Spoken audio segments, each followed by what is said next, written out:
அப்பா என் செருப்பு பிஞ்சு போச்சுப்பா, நடக்கும்போது கால் வலிக்குது. புது செருப்பு எப்பப்பா வாங்கி தருவீங்க?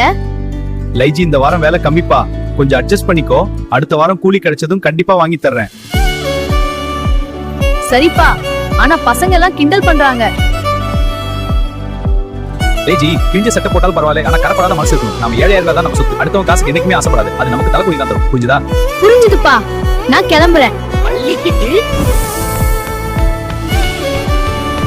தலைமை ஆசிரியர், நான் பள்ளியின் ஆய்வுக்கு வந்துள்ளேன். வரும் கல்வி அதிகாரி, இங்க எப்போது வேணுமானாலும் தொடங்கலாம். நன்றி, நாம் தொடங்குவோம்.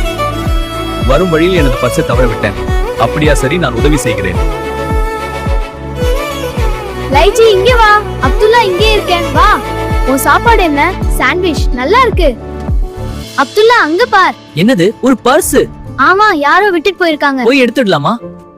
இதோ பார், எடுத்த பர்ஸ்ல அதிக பணம் இருந்ததை கண்டேன். உடனடியாக தலைமை ஆசிரியரிடம் சொல்ல வேண்டும்.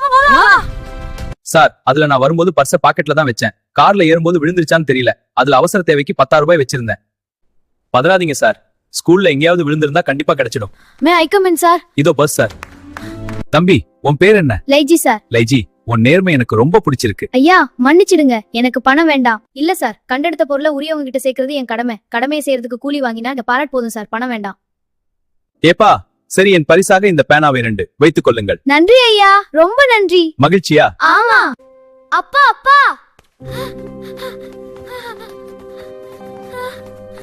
என்னப்பா ஏன் ஓடி வர்ற? கையில என்ன அது? பேனா யார் தந்தது?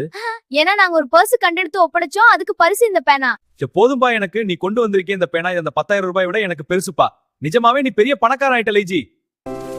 அப்பா, அப்பாவும் உன்னை நேசிக்கிறேன். நன்றி. அப்பாவும் இருவரும் இணைந்து லைக் பண்ணுங்க. சப்ஸ்கிரைப் பண்ணுங்க. அப்பாவும் இருவரும் இணைந்து